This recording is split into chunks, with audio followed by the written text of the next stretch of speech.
Hey guys, on today's episode, we have Mr. Ben Mack, my first ever, well, my second powerlifting coach, but the coach that I've been with the longest, or I was with the longest. I've now obviously moved my goals into physique, whereas he's a powerlifting and strength-based coach, one of the best, if not the best out there. And he's such a good friend. So this conversation was a lot of fun catching up and going through what he's been going through over this sort of last 18 months with COVID and how he's coped. Hopefully you guys enjoyed as much as I did.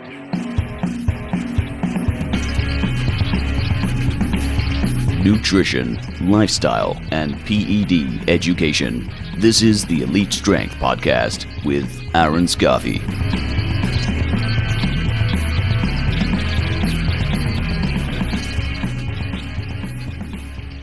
All right. Well, welcome to episode 3 of the Elite Strength Podcast, here with one of my oldest friends, I would say, considering I don't have that many friends, Mr. Ben Mack, very well-known powerlifting coach. Actually, my very first coach, maybe my second coach, but he's my longest coach, running coach that I've had in my lifting career. So, Mr. Ben Mack, how are you, sir? Good, thank you, man. How are you? Good. Well, I mean, relatively shit. I think I've got a head cold or something. So, I got all this like nice fancy mic set up and, to improve my sound quality. And now everyone's going to be like, I can't friggin' hear you. It's like, well, now I've got a cold, so I can't help it. I can't win. But I thought it'd be funny to get all 3 Bens on in the first 3 episodes, just shits and giggles. I think it's a good way to go. Yeah, just get the 3 Bs out. And then when people ask like, which Ben? It's like that one, the guy that was on episode 3 or the guy that was on episode 1. It's like, if you haven't listened to it, that's not my problem. Now you can listen to it. So it's like a double-edged sword. Exactly. Anyway, how you been, dude? What's been going on? I just sound good. Working along, cruising along. Still coaching, like one-on-one stuff, face-to-face? Yeah, so obviously with everything that's sort of happened over the last 18 months, it's been pretty disruptive for a lot of the face-to-face. As much as most business coaches would tell you that you need to adapt and move into the online space. Mm-hmm. I mean, as you know, man, like I'm a little bit stubborn with some things. I still really love the face-to-face space. So I use online for sort of enough to keep things turning over, enough to keep people on track. But the moment that we're allowed to sort of have face-to-face again, I froth it. Yeah, well, I guess it's funny. It's like your clientele that you work with face-to-face probably aren't so much power lifters. It's more that Gen Pop type client, but it's like those powerlifter clients that you do get, like you can coach them online and they seem to do really, really well. It's kind of like you're good at powerlifting coaching, but you prefer to coach on like Gen Pop. Yeah. I mean, anytime that we've sort of spoken about this in private, previously, I mean, like a lot of people also say this publicly, is like, unfortunately, powerlifters as a general thing won't pay the bills. Oh, I agree with you 100%. I say that all the time.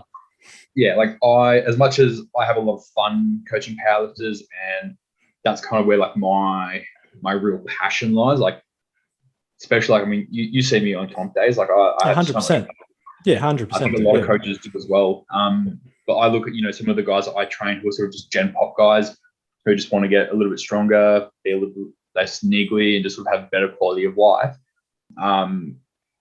I find that's a really easy way to sort of keep things going. But they're also the people that, when we get locked down for whether it's a week, 2 weeks, 3 weeks, a month, 6 months, whatever it is, they're the ones that generally don't have access to equipment. So as much as it's awesome training those guys and they take up the majority of things, they're also the ones that when things go sort of tits up, that it hurts the old income a little bit more. Yeah, I was going to say, and they're not the type to probably, like, you could give them sort of at-home stuff to do, but they're probably not the type to really follow it, right? Like, their accountability is them coming in and seeing you as well.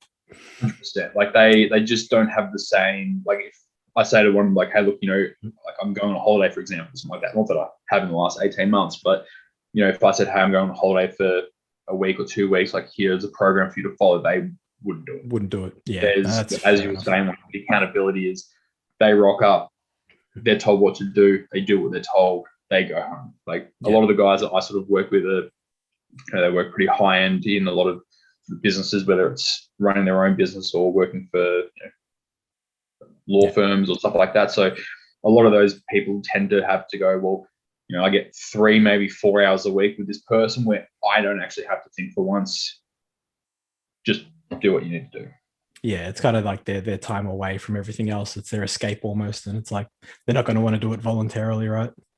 Yeah, and they're usually the guys as well, but like it's very much a strict rule I have with them. It's like you come to training, your phone doesn't even see the gym floor. Yep. Yeah, no, like that's completely needs to be recorded. I'll record it for you and I'll send it to you. Yeah, totally fair, man. So then how did you go with, being locked down and all that sort of stuff, I guess, like not so much from an income, because I don't, that's personal. We're not going to put that on a podcast, but more so, how did you cope with, I guess, having less face-to-face clientele? Because I imagine that's something you probably also feed off, right? Like from I guess we'll use the word energy from an energy standpoint, like, being probably a little bit more extroverted in that aspect. Because I know you're similar to me. We're quite introverted in that we like to just have our own time, have our own chill. But then there are those that do, like for their job and stuff, like they go into like another zone, and it's like you feed off that. Like, how did you cope with that? Honestly, man, like that was probably the biggest struggle I had from all of it. Like if we sort of rewind to March last year, obviously it was pretty unknown as to how long we would have lockdown. It was mid-March through to I think it was around about May we were locked down, something like that. Something like that, yeah. Then we had like 2 weeks back in the gym. Yeah, like that 10 days or whatever it was, yeah. Yeah, so, I mean, for the first sort of chunk of it, I managed a lot better because I was still in contact with a lot of my clients. Like it was, still sort of had that like, oh, well, we don't know how long this is going to last. Like we do what we do. We just try and keep moving forward. Like I lent out a ton of equipment to clients, kept everybody accountable, was able to sort of, keep things rolling. When the second one hit, the really big one, man, that was tough. Like in that time, like I split up with a partner as well. Yep. So not only was it like, hey, cool, like you can't go and do what you love to do. Like you just got to like hunker down, like sort of bunker down, stay at home and, do your part. Plus then like having a relationship sort of come to an end, there was a lot of struggle around like what my purpose was as an individual. Yep. I had clients at the same time who were like, oh, well, we're going to be locked down for months. Like, I think I'm just going to go run every day. And I'm like, I get you want to do something, but the way in which you're trying to do that is not going to be beneficial to what you're actually trying to achieve. Like, yeah.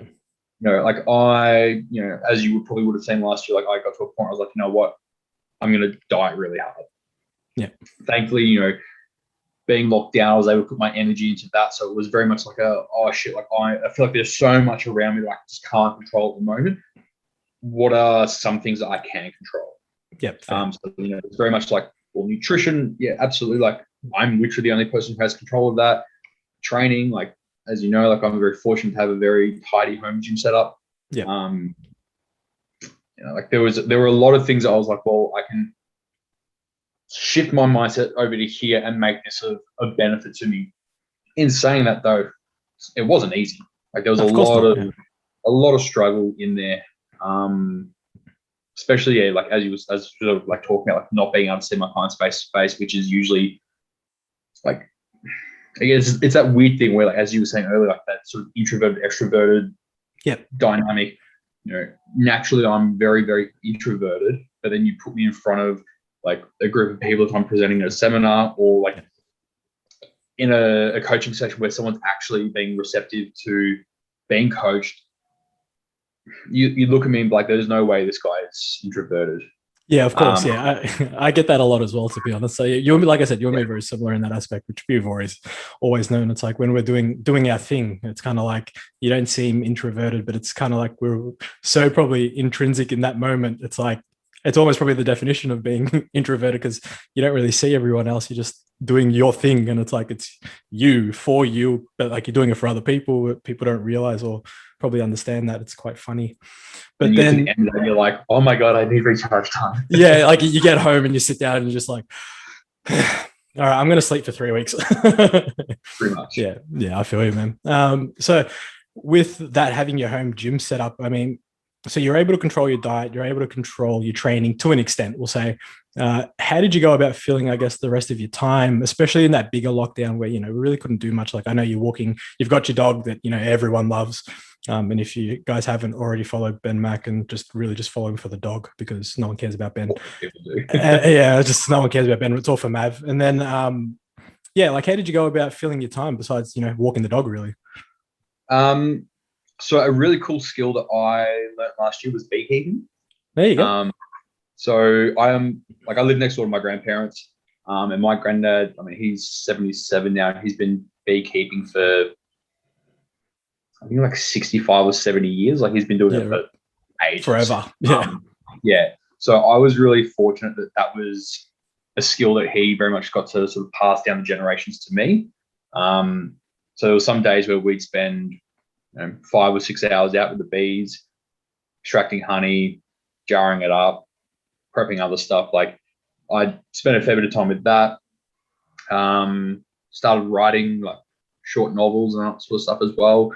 There was a lot of things where I was kind of like, if this continues sort of like really long term and something that I'm not able to continue coaching in the capacity in which I like to be able to, like, I kind of was like, I'll explore some avenues of things that I've not had time for. Yes. Where it was kind of like, well, now all I have is time. Yeah, I was going to say, right, it's like the one excuse that's not relevant anymore, or in that period of time. Yeah. And then, to be fair as well, like, I did the Marvel marathon. Yeah. I did like Lord of the Rings marathon. I did Star Wars marathon. It was like, nice. There was some days where it was like, all right, cool. Like, I've just got that much on today that, it's going to be just one movie tonight. There was some days where I'm like pissing down with the rain outside, don't have any work to do with clients. You know what? Like, I'm literally going to spend the whole day doing a movie marathon. Yeah. And it was sort of just, providing permission, I guess, is probably a good word here, to myself to be like, you know what, you can actually take your foot off the gas. Because if I look at how much time I've taken off in the last 5 or 6 years, it hasn't been a whole lot. Yeah. So it was almost a reprieve, almost like in lockdown. It's like, as much as we don't want to sort of think of it in that aspect, it's like maybe it was, hey, not a bad time to chill out. Yeah. So, as much as like I would have loved to have, done more. Yes. I'm also really glad that I gave myself time to just, stop, take my foot off the gas for a little bit, just to sort of assess where I was in a lot of different aspects of life, and just sort of make sure that I was still where I wanted to be. Yeah. So that was really good. Did you end up doing any sort of upskilling? Did you do Prescript from memory? Yeah. Was that? I'm trying to think, was that during then, or was that after or before? I can't remember now. No, so that was in the second lockdown. So I did Prescript. Yeah, okay. I knew it was in one of them. I did the Elite Vitality Steals in the Wall. That was really good. Yeah. I feel like that was like, there was a few really basic concepts that Kyle went through in that I was just like, yeah, fuck, like that was a missing part for me, especially when it came to like business finances and a few other bits and pieces like that. Sort of how to, when money comes in, like, this is a really healthy and helpful way to sort of divide it up. Yep. There was, I feel like there was another one in there that I did. But did you do one of the Luke Lehman courses, or am I going crazy? Yes, no, I did I started the Muscle Nose Nutrition course. I didn't finish it though because I'm slack. That's fair enough. No, I remember seeing a couple of your posts, and you were doing some educational stuff as well. So it's like, it's not like you weren't also using the time to upskill, right? Yeah, it's not like I was, sitting around with my dick in my hand all day, every day. It was just like every second day. It was just half a day every day. Jesus. All about consistency, guys. Yeah. It's me time. So yeah, so I had a consult with Luke. Yeah. You've done Muscle Nerd stuff before, haven't you? We did the level 1 and 2 course, remember? Yeah. Back. So as you know, like, when you do a Muscle Nerd course, like, Luke and Zoe pretty much treat you like family. Yeah, 100%. I'm fortunate enough that I've known Luke and Zoe for 4 years now or something like that. Yeah. So like I had a consult with Luke. He helped me out with a bunch of stuff. And then I think this was sort of just before they were looking at launching the nutrition course. And I was like, like, once it's live, guys, like, let me know. I'll do it. So, started that and then had, a few things sort of like pop up and I was like, Oh yeah, of course. Yeah. Distracted. But I mean, thankfully I've got access to that forever. So I can always go back and finish it when I'm nice. being less lazy. How did you find Prescript? Man, like, when you do stuff with Jordan, like he's just a really fucking smart dude. Yeah. Sometimes a little bit too much for his own good. The thing I love about the stuff that he talks about is he makes no apology for sort of keeping everything up here. And being like, well, this is where your knowledge level needs to be. What you do. Yeah. This is now a really good kick in the ass to do some more work to get up to here. Yeah. But again, like having known Jordan for a long time now, 3 or 4 years. Yeah. I think all but one course that he's ever run here in Melbourne I've gone to. Yeah. So I feel like I've got a fairly good grasp on the principles and the concepts that he works with as sort of like his core things. But yes, I mean, as always, every time you hear something again, you pick up something new, something gets added. Like it's just an ever evolving and ever growing, sort of learning process. So that was a really, really good course to do. It also was really good to have something every single week to look forward to. Yeah, I was going to say that'd be the nice thing because you were doing like interactive calls and stuff, right, each week. And so each week was like an hour call with, a bunch of other people. So there was other coaches from Melbourne, there were other coaches from around the world. Yeah. So it was a really good networking opportunity as well. Yeah, man, that's cool. So out of sort of the courses you got to do, did you have a favorite? Like, or did they all sort of have their own application in its own way? I think because they were all in such different avenues, they were all like really, really good for their own reasons. Like obviously, the Muscle Nerds course, it was a lot of like nutrition principles to work with, which was really helpful to help me sort of upskill in that area a little bit. Prescript was really, really good because of some tangible things I could literally take away and implement then and there each week. That was really helpful. And then the Elite Vitality course was really good as well because it's like, I think it was like a 2-week course, but it was like an intensive. So it was like, cool, we have, a catch up this night, stuff to implement, another catch up, implement, another catch up, implement. And it was just that really like immersive experience, which was good. Yeah, nice. Let's get into a little bit about you and your background. I mean, it's funny. I do a lot of these like things now with people that I know. So it's like, I already know the background. So I keep forgetting to ask. It's like my first podcast we did like spoke about everything. Then it's like, oh, wait, we need to actually talk about what we said we were going to talk about because that was the point of the podcast. So anyway, I got to try and get out of that habit, but let's talk about you, Mr. Benjamin. What got you into strength training? So what got me into strength training was a fairly severe back injury that I had. I think it was like 19 years ago. Jesus. 18 or 19. It was when I was 12. Yeah, right. Yeah. So a long time ago. A while back. Math. Yeah. Feels like a bloody 2 lifetimes ago. But so yeah, like I used to play quite high level basketball when I was a kid. Was fortunate enough when to make to national championships up in Alice Springs. Yep. And pretty much tried to force a charge, got knocked to the ground, and I couldn't get back up because I couldn't feel my legs. Yeah, right. So got taken to the hospital. They thought I'd broken my back, did x-rays. They're like, you haven't broken your back, but we can't explain why you can't feel anything from about waist down. Yeah, right. So I remember like sort of laying in the hospital bed and just being like, shit, like, am I going to be stuck like this for the rest of my life? So like you can imagine being, 12 years old and not being able to feel your legs. It's a pretty scary thing. Yeah. A few hours later, like feeling sort of started coming back. It's like I can, wriggle like my big toe. That was kind of the start, and then it slowly came back over the next few days. But then it was literally, I continued playing high level sport for another 5 or 6 years after that. Yep. It was always kind of in the back of my mind as like a little like, hey, if you don't do this properly, like we're going to come back to bite you in the ass. Which, presented its own problems, and there was like other injuries that kind of came as a result. There's a bit of an interesting one, and then sort of coming out of high school, also like was in the gym training anyway.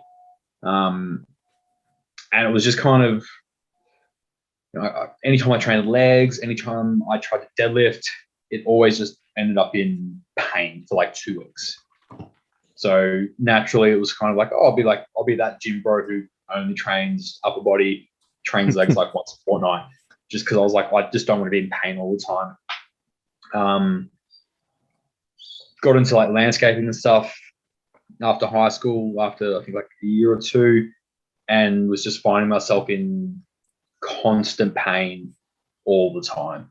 It was only really when I went to Spain for a few weeks and I sort of got to the end of my trip and I was like, I'm actually waking up without pain for the first time in forever. Yeah. So then I was like, no, I really need to sort of take a proactive step here and like go and get some help. And that's where I got in contact with my first ever coach, which was Sebastian Moore. Yep. Went up to Sydney, did a bit of work with him. He helped me rehab my back. And I mean, like, with the exception of the injury earlier this year, I managed to go 6 years without any like severe back injuries and stuff. Yeah. Yeah.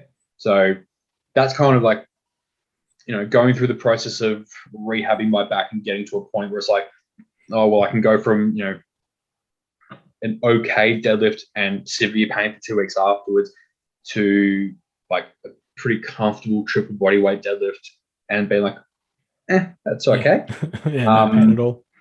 Like that there was always a thing of going, I mean, you'd see this as well, how prevalent like back pain is in population as a whole. Yeah.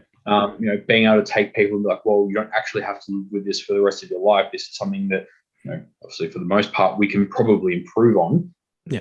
That was always really rewarding to me to be able to provide that, improvement in quality of life and, sort of changing the mindset around them believing that they had to live with the back pain for the rest of their lives. Like being able to change that was really, really rewarding.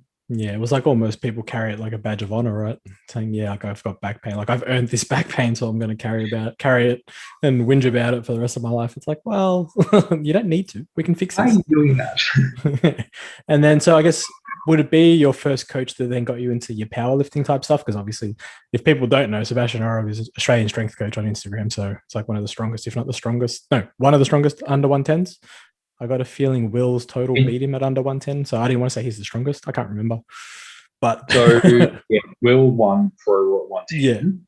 Yeah. But I mean, like Bass would have to be probably top 3 strongest 100. Yeah, 100%. He's one of the strongest guys in Australia. Pretty straightforward. So yeah, I mean, like Bass and I did, I think 2 comps together.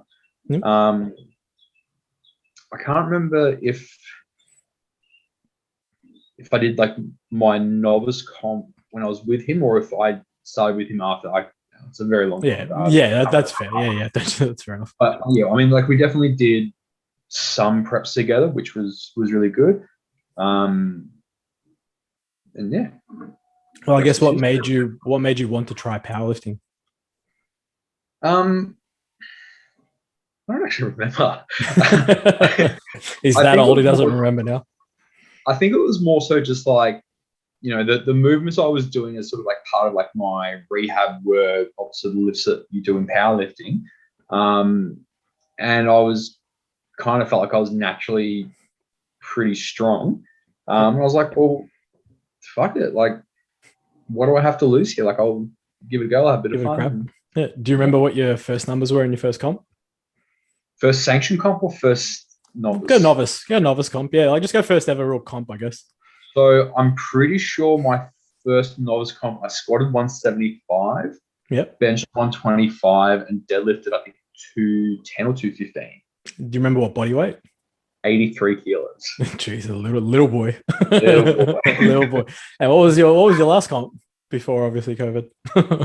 Last comp was Melbourne Cup in 2019. Yeah. I squatted 280, bench 150, and deadlifted 282 and a half. Yeah, that's right. That's when you were going for the 290 on your third and got to your knees and missed.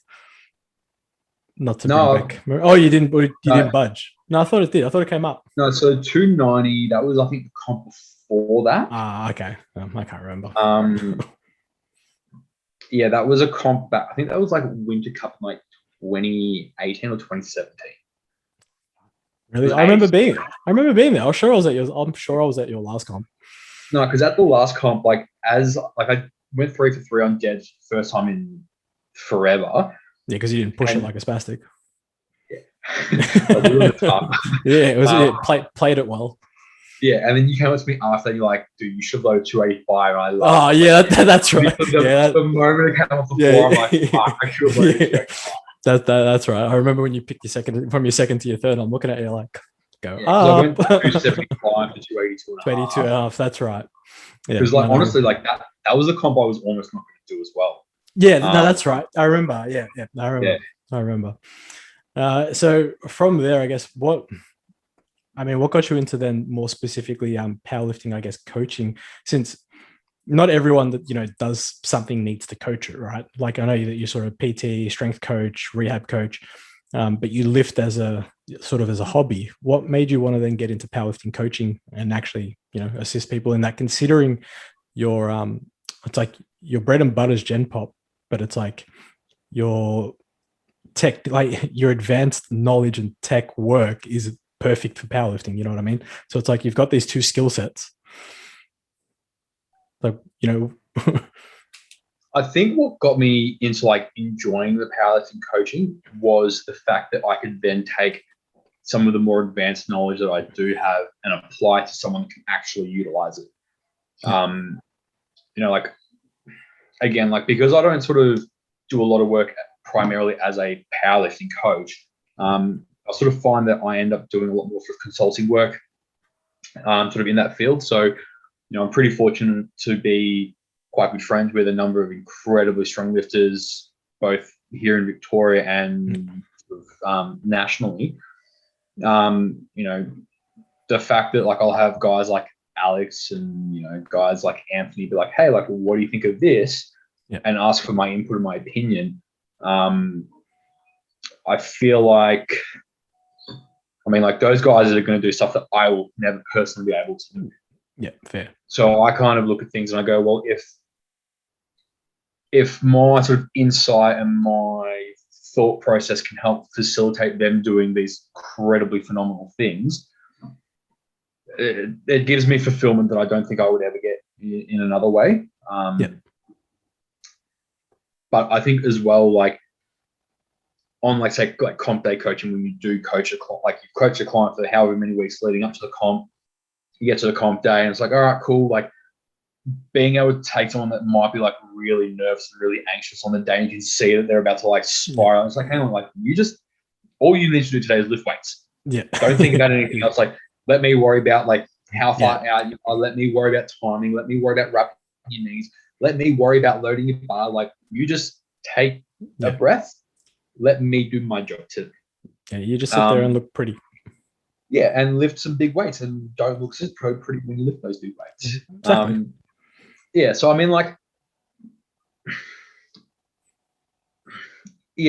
think like taking someone from here and taking them through the process of it and having that end result show to sort of be representative of how many weeks or months have been prepping for, and then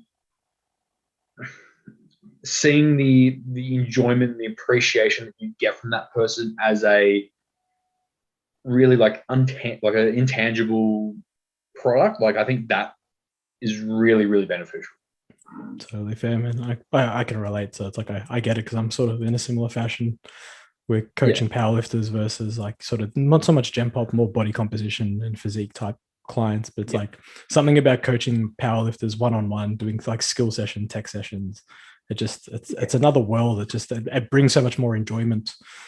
Yeah, and I think it's like doing those tech sessions and tech and the consult work with some really, really good powerlifters. It's one of those things where like, I mean, you know this as well, being involved in that realm. It's like you've got some people who have such a fixed mindset around like, this is the one way you prep for a comp and there's no other way, and if you don't do it this way, you're an idiot. And it's like, cool, like I can take my experience from having competed relatively high level, having achieved some decent numbers for some body weight and status as to whether enhanced or natural.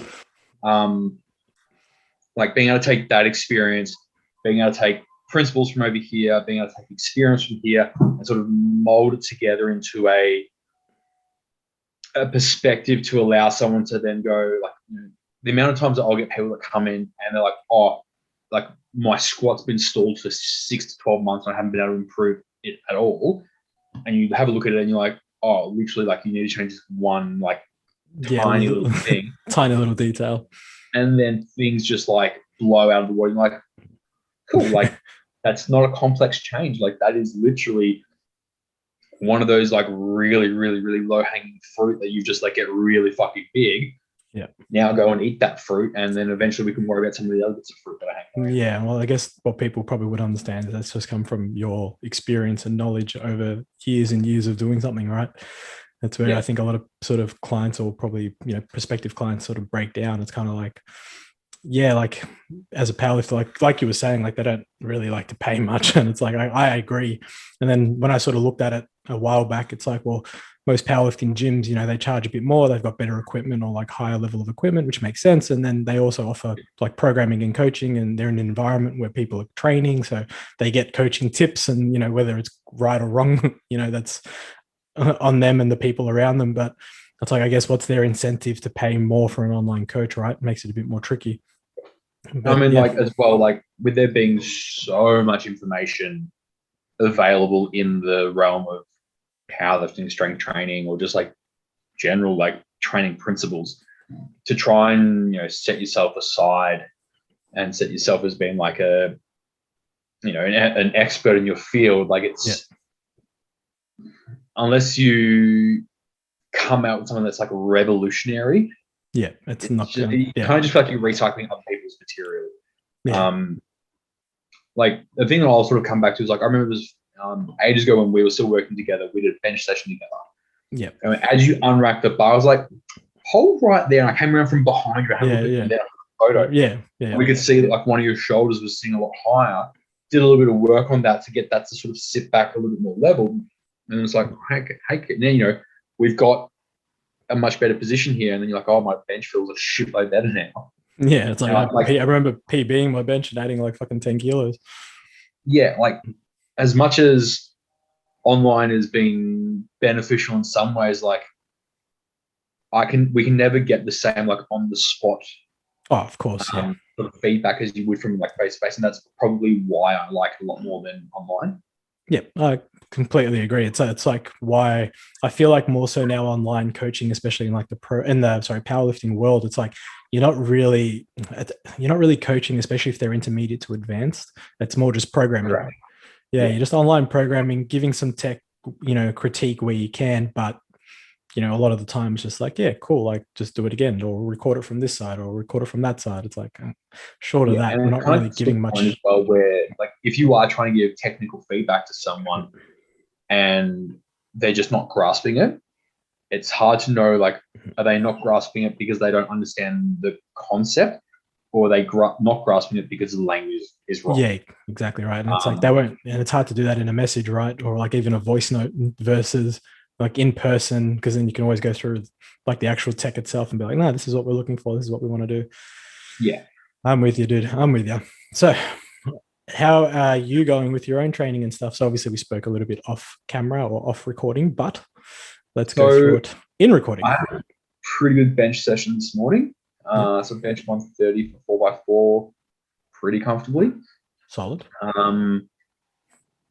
Lower body stuff still sort of a little bit touch and go. I'm kind of going back to some of the principles that I had been using before lockdown 4, which was a lot like machine-based work to sort of make things a little bit easier, take away some of the stability requirements so I can actually sort of get some quality training in.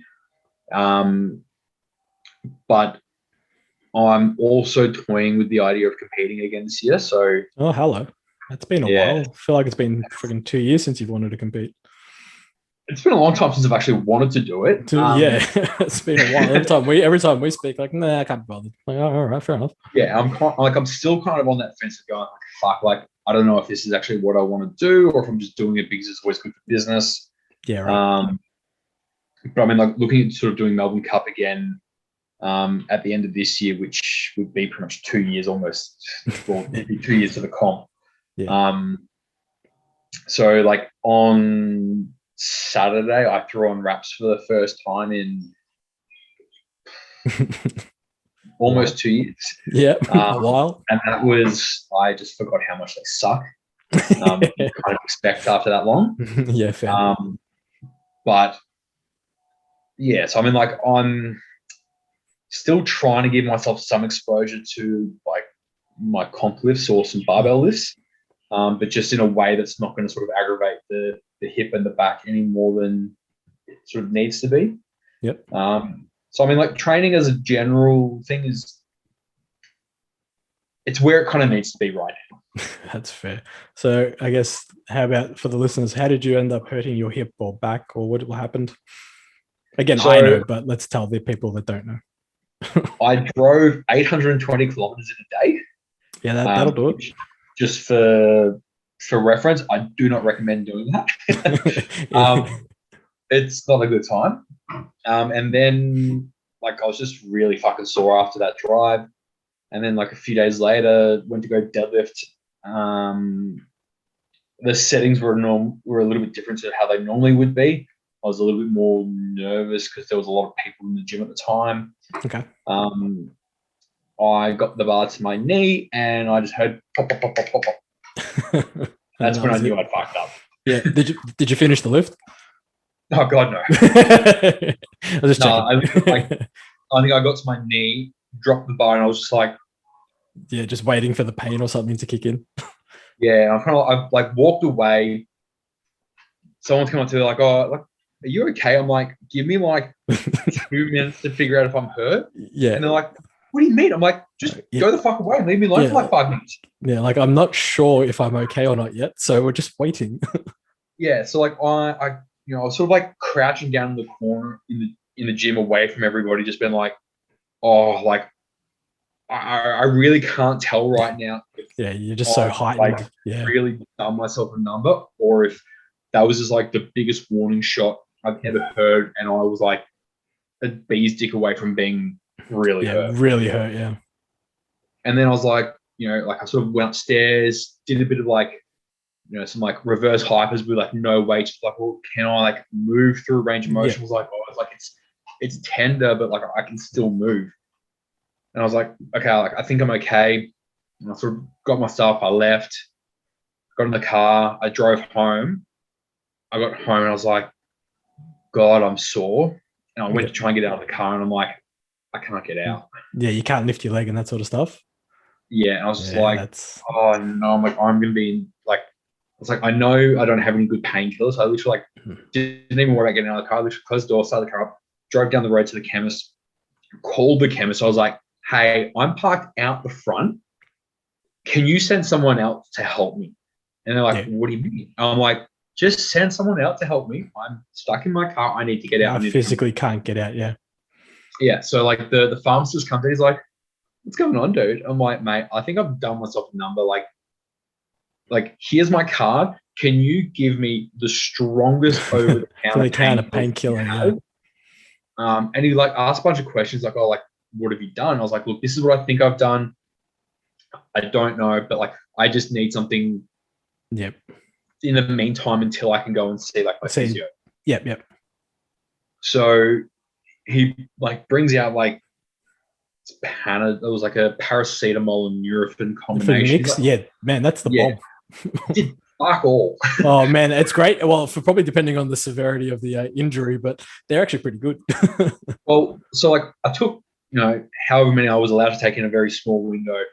So got home, went to bed, woke up the next day, and I was like, oh, I'm in so much pain. I had a wedding that day as well. I'm like, oh, Jesus. Not only do I need to somehow figure out how to like survive at a wedding for a day, I need to figure out how to like comfortably get in and out of my suit. Yeah. Right. And like I rummaged through like my medicine cabinet and I found these like painkillers I had from ages ago that were so far beyond expired. I was like, these might do the trick. They've got like 30 milligrams of codeine in it and 500 milligrams of paracetamol. I was like, where the hell we go? Take them with a shot. Literally, I took one, poured myself a really healthy glass of whiskey, drank that. Demir came and picked me up. And he's like, what are you doing? I'm like, I'm drinking early. I'm not driving. Like, what? And you know that scene in Wolf of Wall Street when they take the drugs and they're like, oh, they're really old ones, and they're like taking it takes them ages to kick in. And then when it kicks in, you're just like, oh. That's kind of what it was like, but it was a little bit of a slightly opposite effect. So obviously being at a wedding, you have a few drinks, got a few drinks, and I was like, I feel sober as a judge. I feel fine. And then about an hour after I got home, I was sitting couch watching a movie, and I was just like, So the real question is, did you take another one?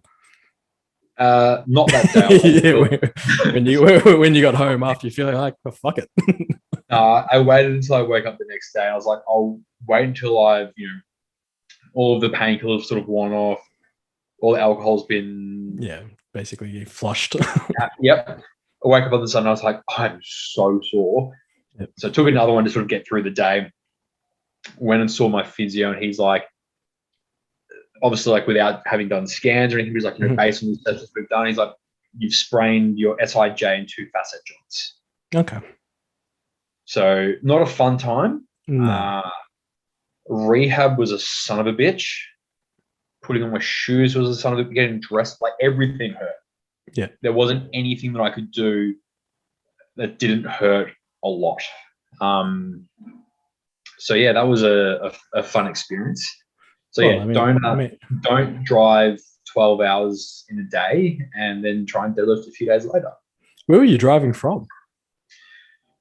So here we go. I live in Clayton, and I drove out to Geelong to pick my grandma up from my auntie's house, and then I drove my grandma home to Lakes Entrance, and I drove from Lakes Entrance back home. Okay, so Clayton to Geelong's a fair few. Yeah, fair enough. Well, that's like an hour and a half or so. Hour and a quarter, hour and a half. Geelong to Lakes Entrance. 5-hour drive from thingy to Lakes Entrance. Yeah. And it was like 3.5-ish hours home from there. And as I was driving home from Lakes Entrance, I was just sort of like sitting in the car. I was like I had cruise control on, just like I just kept like moving around in my seat trying to get comfortable, and it wasn't working. I was like, fuck, I'm already sore from this. I know I'm going to be in a world of hurt. Yeah. But I mean, like when I was warming up for my deadlifts, like nothing felt. Yeah, I was going to ask. There wasn't really like things were moving a little bit slower than I kind of anticipated. I was like, it's not too like I'm not. No. There's no warning bells going off saying like don't do this. Yeah, you weren't feeling anything weird or anything. It was just a bit slower than usual. Yeah, like I did my last warm, so I was like, that like didn't feel like it moved as fast. I looked at the video, I was like, it moves at the speed it should move. And then literally, like as I was getting ready to do my top set, there was a seminar being run at the gym, and like literally like 30 or 40 people just like walking to the gym. I'm just like, oh my god, there's so many people here right now. It was a little bit overwhelmed with how many people were there. I'm like, so like I waited a little bit until they all got like sort of into what they were doing, so that they weren't didn't have as much attention. I didn't want a crowd. Like like I had like 265 on the bar, so it's not an unusually like heavy weight for me. It's something you've moved quite a few times. Yeah, like I can hit that for a set of 4, like it's fine. But I was like, I just don't want people watching. Like I just want to, I just want to be able to do what I do. But I'd gotten so worked up from so much anxiety of having so many people there that literally like. I did the rep. I'm like, I don't even remember doing the rep. And then when I looked at the video, I was like, what the fuck was that? Like, it was probably the most technically hideous lift I've ever done. Yeah, shit. It was atrocious. So I kind of look at it, I'm like, you probably deserve to get hurt for that. I mean, you don't want to think that you deserve. I mean, I've watched you deadlift more than enough times. It's a very pretty looking deadlift. Yeah, like this. When I say like this was like, that's what I'm saying. You're saying it's bad. It must have been bad. It was not good. No, well, I mean, I guess it's interesting in that a few days later, I imagine you would have done all your prehab work before you started and still sort of gave you grief. But I wonder if it was more so like, or a combination of, I guess, the whole driving experience, but then also add in the pressure that you would have put on yourself with everyone around and getting in your own head about it. I think it was like, so like after the drive, like I was really sore for like, Yeah. I mean, what I got home Saturday night from the drive at like 10 o'clock that night. Yeah. Literally on like Monday, I was like, oh, I'm sore. When you say sore, is it the same sort of pain you're talking about, like post-injury as well, or is it? Nah. So like, okay, that's what I'm saying. Yeah, like what sort of, when you say sore, do you mean just like tight? Do you mean like DOMs? Do you mean like sharp pains? Aching, like pulsating sore, like in my hips. Okay. Whereas like after the injury, like when things had sort of settled a little bit, it was like all through like lumbar spine, it was SIJs, it was like hip capsules, it was hip flex, like everything around my hips and everything was just shot.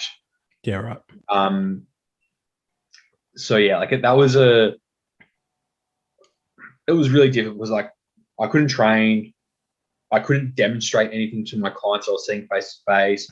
Yeah. You know, like I struggled to walk my dog, like struggled to bloody like get myself dressed, going to the shops. It was like hell because I'm like, I can literally put like 2 or 3 things in a bag before it gets too heavy. Yeah, fair. Yeah, I get you. So for literally weeks, it was really bad. I went and saw my doctor and I was like, hey man, like I need you to prescribe me some like some really good painkillers. Some good stuff for the next like 2 weeks. And he's like, dude, you don't need painkillers, you need anti-inflammatories. And I was like, whatever, man. I'm like, just give me something. So he put me on these really strong anti-inflammatories. And Mike, like, have you ever taken really strong anti-inflammatories? Yeah, dude. Man, they ruin your digestive system. Oh yeah, they're horrible. If you don't eat them with food and like enough food, dude, forget it. I did all that, but I still didn't shit for like 4 days. Oh, it's been a while. I can't remember. I've read about that. I can't remember that personally happening, but yeah, like I know I've had, even just from normal anti-inflammatories, just like a Nurofen or whatever. Sometimes, yeah, like if I take it on an empty stomach, not thinking, it sometimes does give me a bit of like stomach pain, for example. So, like no, I'm talking like this is bad. Like even my doctor, he's like, because these are really strong. He's like, you need to eat them with meals. You need to, he's like, he goes, they're going to be intense on your system. He's like, you have, like, he's like, I eat them after a meal so that they've got something to really absorb into. Yep. But he's like, it's probably going to like interrupt the digestion quite a lot. Okay. So I got like 4 days into a 10-day cycle of them. I was just like, you know what? This is not worth it. Literally, how bloated I got. Yeah. I put on just shy of 5 kilos in like 4 days. Yeah, right. Like my body just wasn't processing anything. Yeah, it would just sort of been food volume in your stomach, right? Oh, it was not enjoyable. Yeah, fuck that. So literally, like I came off them. I called him up again. I was like, mate, I'm never taking those ever again. That was the worst thing you ever told me to do. But did it kill the pain? No. No, that's not even worth it then. No, but that was literally the thing. This is the worst trade in my life. I feel really sore, still feel really inflamed. Now I look like a bloated asshole and just not a good look for me. And I can't even go to the bathroom, and it hurts more to go to the bathroom than it does friggin' with the back pain itself. Well, like trying to sit down in the toilet was just like, that was uncomfortable enough as it is. Yeah. Adding the extreme bloating, inability to go, I was just like, mate, I'm not winning at life. You're just not having a good run. No. But now, no real crazy problems, sort of getting back to some semi-decent numbers and training and touch wood. I think we're sort of out of the woods. Like just before lockdown 5, I deadlifted 200 for 5, pull squatted 160 for 5. Like that was kind of like my benchmark. Like I kind of feel like we're getting some really good momentum again. But I mean, like now it's really, really much one of those things where it's like, well, am I trying to push numbers that I'm trying to push because I think I should be there, or am I hitting numbers that I feel like I've actually got the sort of like the business to be able to hit at the time? Like if I was sitting there going, I'm going to hit like a 220 double on my deadlift or a triple, whatever it was, and I was warming and I was like, oh God, this feels like a bag of shit. I feel like I'm in the mindset now. I'm like, oh, well, I'll take 180 for reps instead, and just build that baseline a little bit more. Like I don't feel like I've got as much of a need to like prove myself. Like I know Of how course, strong I am. yeah. Oh yeah, Most dude, people who know me for a long time know how strong I am. Like, yeah. If anyone in the powerlifting world knows, man, like there's no question. You've never had anything to really prove for a while, dude. I feel like you're just trying to prove it to yourself more than anything. well, I mean, like you and I have been speaking about some of the numbers I do want to hit. Yeah. As like a under 100 kilo natty competitor, like there's still numbers that like I'm still trying to chase down that frankly, like if I try and push too soon for the sake of like ticking that box, I'm just going to be further back from where I am now. So yeah, it'd be 2 steps forward, 5 steps back type scenario. Yeah, so I don't mind sort of having to take the time at the moment to be like, cool, like where are the gaps where I can actually work really low on number. Like if me squatting 140 is showing up gaps, it's like, cool, like I've got no business trying to squat 200 at the moment. Totally fair. So I'm like, well, if I can work with real low hanging fruit and I can achieve what I need to achieve using less weight, like that's, to some extent, that's going to really sort of propel me towards those numbers that I do want to achieve. Well, I guess it's like using them as like a KPI, right? So it's like, okay, I need to sort of hit this number and it has to sort of be this sort of way and, this fashion before I even think about moving, any more weight and that sort of stuff, right? Yeah. So, I mean, like the good thing is, having what felt like a pretty serious injury, it just provides a lot of insight and lessons for me to be like, okay, cool, well, like as I start to get myself back into these waters, it's like, well, the last thing I want is that to surface again. So I'm like, I will do the prehab work. I will do the boring shit to make sure that my body doesn't fall apart. Yeah, right. Sometimes it's the boring shit that's the most important shit. The easy part is actually just lifting the weight.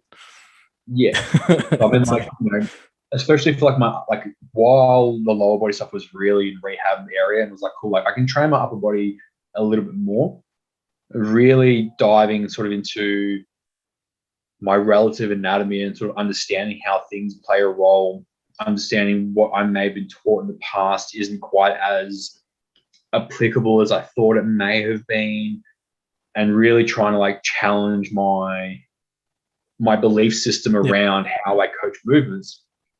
I feel like that's had a really nice carryover for my bench at the moment. So they're very similar things I'm sort of implementing for my lower body stuff as well. Yeah, I was going to say, I imagine the injuries and then also previous history, it's just sort of influencing and evolving your methods for yourself, right? Yeah, and then obviously those methods I can then use with other people as well. And apply those Mack methods way back in the day. I still remember, I've still got the programs. Little black and green logo. I'm still waiting for my t-shirt. Fuck, man. First, just so people understand, he's told me he's getting a t-shirt made with his branding on it for, I think I've known him for 5 years at least. I was your client for like 2.5. I was your first online client. And then people don't even like, you don't understand. I've been waiting for this t-shirt for so long. For a very long time. I'm never getting it. I'm going to get it on my grave. Nah, you'll get it before then. You'll get it on your deathbed. You'll be like, finally. And conk out. All right, man. So we'll finish up. But to finish up, one thing I tend to ask most people, again, social media being, the heavy thing these days, top 3 or favorite 3 people you follow on Instagram and why? It can be to do with anything. It can be business. It can be training. It can be chill. It can be just funny, whatever you want. I would probably say, like, can I give you more than 3? Sure. Or does it have to be 3? I mean, go nuts. Whatever makes you happy, my friend. So for like movement and training stuff, 2 pages I love is obviously Muscle Docs at Jordan Cello. Yep. The other one is like N1 Education. Yeah, Coach Casson. Unbelievably good. I love that you use those 2 first because they have very opposing views on a lot of things. But yes, continue. I know, but I feel like that gives us a really nice. Yeah, I agree because then it's somewhere in the middle. That's why I like them both. But yes. Yes. I really like. I think it's Mark Coles for business. Okay. He's based in the UK. Let me just confirm that because I don't want to quote him if I'm doing it. Doing the wrong person. Yeah, Mark Coles. Cool. Mark Coles M10 is his Instagram handle. Yep. I've really found myself sort of in the last 18 months, like frankly, like unfollowing a lot of people from the fitness industry and going and finding more people around like mental health and psychology and that sort of stuff. So as much as you might think there's a little bit Erica, like a holistic psychologist, love her page. Beautiful. I think she does a lot of really wonderful things. That might be my 3, man. Beautiful. I like it. Nice. I feel like I could give you a much longer list if I really had to, but if I'm like capped at 3, I'd probably say those are 3 pages that I find myself, or 4 pages. Like sort of interacting with the most, and Yeah, so I mean, like, there's a bunch of like cool science pages and stuff like that I follow as well, but those 4 pages I mentioned are probably the 4 main ones I'll actively like search for them and have a look at the content that's out there. Yeah, cool. And to finish off, where do people find you, my friend? Easiest one is going to be at Ben Mack, so BenMach. Yep. And that's on the gram. Easy. On the gram. Yeah. Thanks for coming on, my friend. Thanks for having me, man. And thanks to the listeners. Hopefully you get a kick out of it.